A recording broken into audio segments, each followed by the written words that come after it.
There's two things that you should know about me. The first is that I don't have a lot of money. And the second thing is that I'm a bev guy. I've always got a sweet little drink on hand. Today it's a limoncello LaCroix.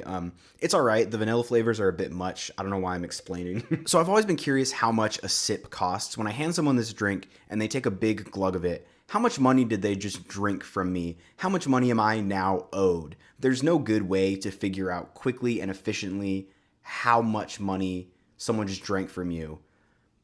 There's just not a way to do it yet. So if we're talking about figuring out how much just a sip costs, there is a method, but it's just not convenient. The best way to do it would be with displacement. So just measuring how much your drink weighs before and after someone drinks and then charging them for that. For example, if someone takes, 20 grams of a sip and it's 5 cents a gram for whatever beverage you have, they owe you $1, which is a lot, but that's also a huge sip.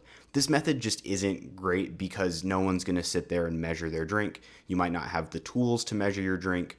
What do you do on the fly when you need to charge someone? What you're going to use is the S.I.P method: size, intent, and price. And I am going to get into that, but first we need to talk about what is the average drink? How much does someone literally drink when they take a drink? Take a shot for how many times I say take a drink. So when someone just takes a drink, when they're a male, it's 25 milliliters. And when they're a female, it's 20 milliliters. I'm averaging that to 22 and a half milliliters, which might not make a lot of sense now. It will later. There's kind of two reasons for doing this. The first is that not every study accounts for male and female. Some just give you an average without talking about the biological gender of the participants. So I can't really account for two different biological genders when every study that I'm using doesn't account for it. And the second is that males just aren't more thirsty males don't have some innate need for hydration more so than females. The biggest reason they drink more is just because they're bigger. They're usually taller and wider, meaning they usually have a bigger mouth that can handle, a bigger drink.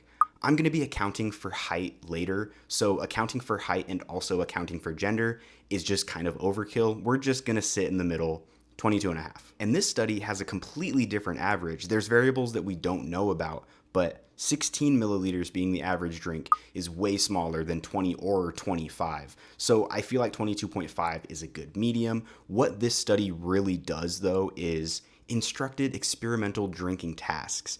Basically, when they ask someone to sip, they ask someone to take a small sip of water, they're taking 6.7 on average milliliters, which is a very good number to have moving on. And the first thing we need to talk about is just the drinking method, because right now we're talking about cups, but obviously there's not just cups. Drinking from a straw, 16.66 milliliters plus or minus 7, which is really nice because it not only gives us an average, but it gives us a low and a high point. Cans are around the same, 15 to 20 milliliters.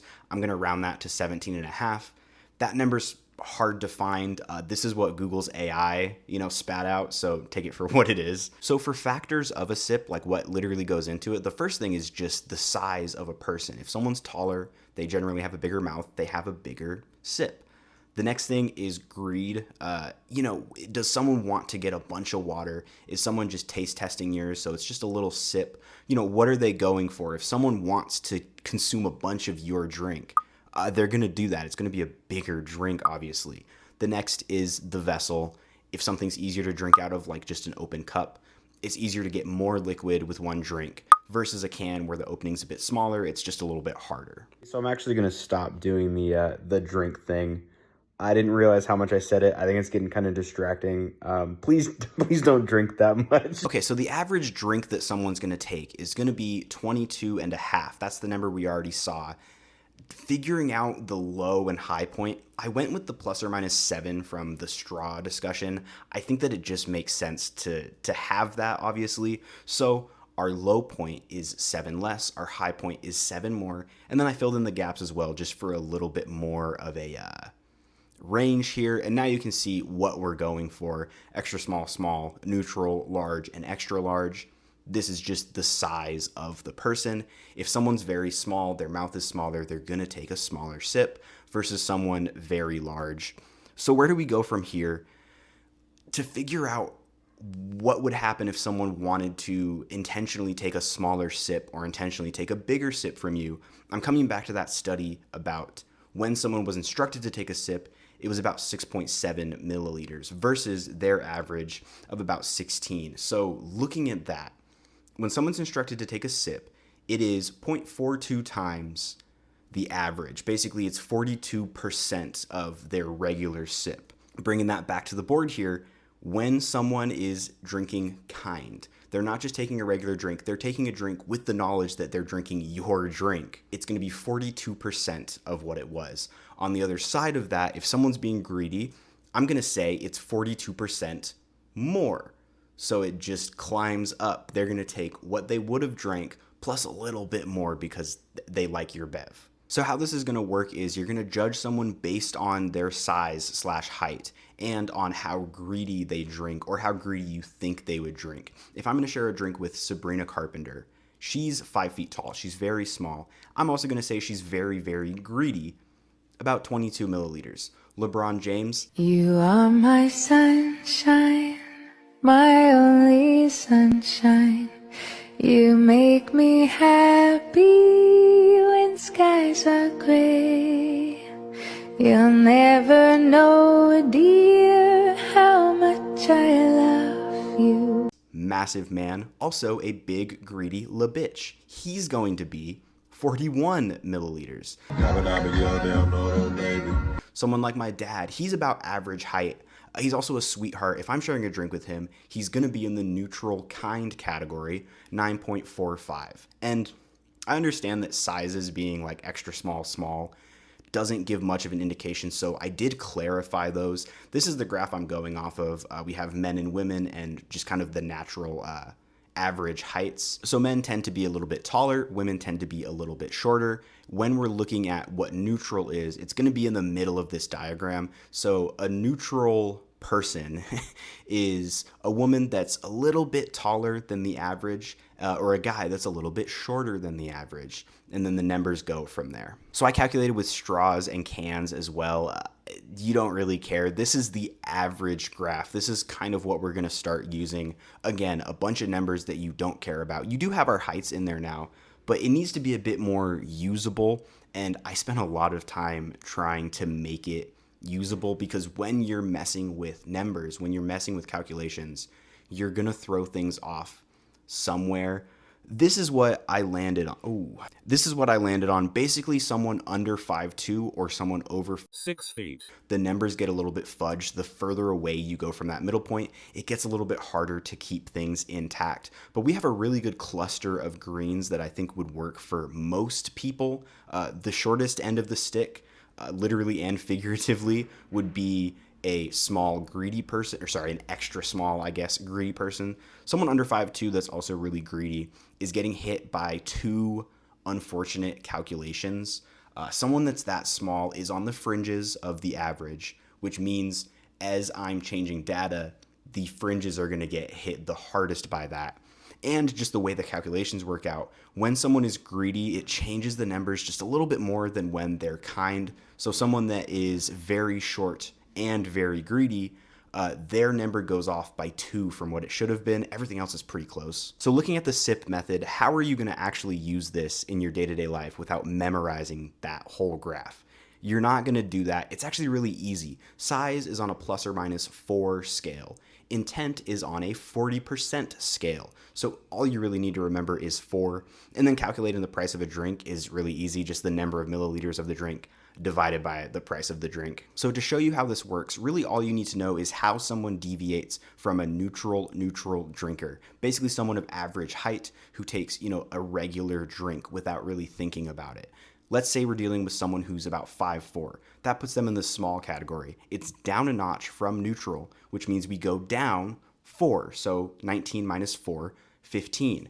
Looking at intent, let's say they're kind. It's going to be 40% of that 15 milliliter drink. Now we're looking at 6 milliliters. The price of our Coke, $2.99 Coke, 591 milliliters. We're looking at half a cent per milliliter. So it's really easy now. They took a 6 milliliter sip, half a cent per milliliter. We're looking at a 3 cent sip. So is the SIP method reliable? I have no clue. I didn't test it by getting to this point, so it's gonna need to be tested. I guess we'll find out together. To be honest with you guys, I've been kind of fence sitting on doing this because I don't really have the tools to like test this very well. I don't have a food scale or anything like that. We're just gonna kind of do our best here. I have 3/4 cup of Signature Select pink lemonade. I'm gonna take some drinks out of it and we'll see what happens. So number one, I'm just gonna take like a regular drink of water, or of lemonade. Delicious. Cool. I guess we'll do a little sip now. So that's like someone like gave me their drink and let me try it. I'd probably do something like that. Last one's gonna be like a big glug, like, oh, I like this bet, which I do. It's good. I'm gonna drink a lot of this. Okay. I mean, we've got some levels there.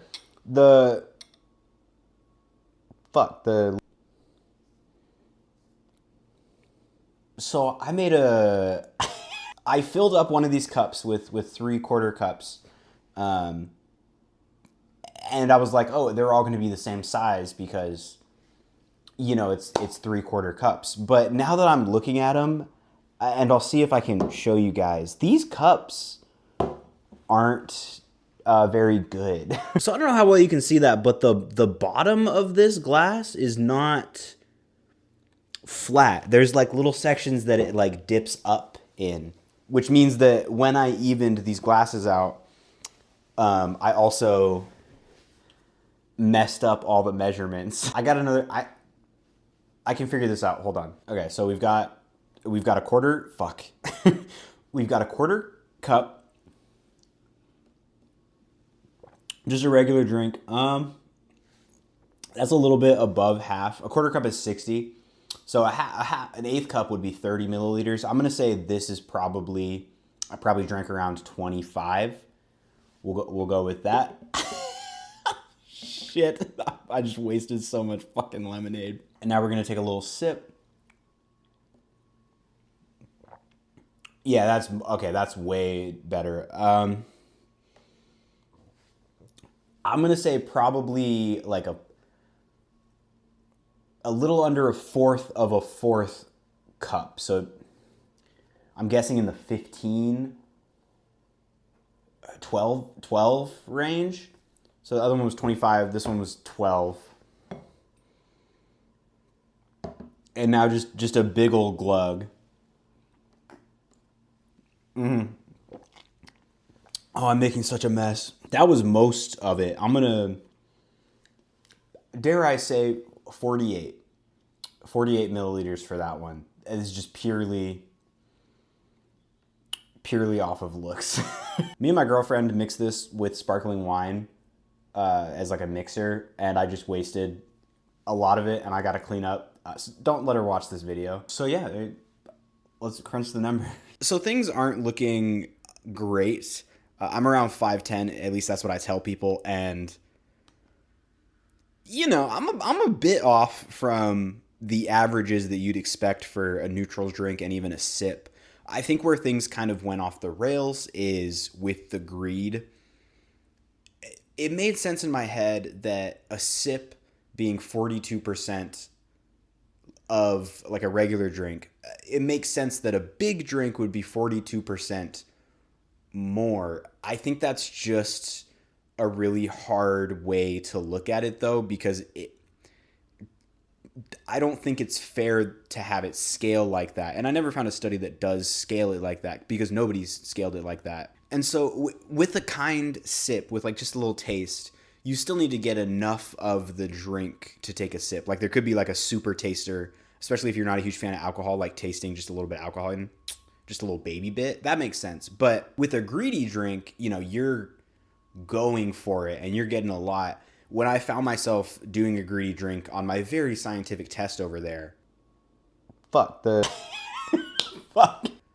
I kind of just found myself kind of taking like 2 drinks. And that's kind of what it was. It was 48, right? So that would be just a couple off from, double the neutral. So I think a good way to look at it moving forward is that a glug would be double a neutral drink, but it's hard to come to any pressing conclusions because obviously there's a lot of issues in the way that I tested it.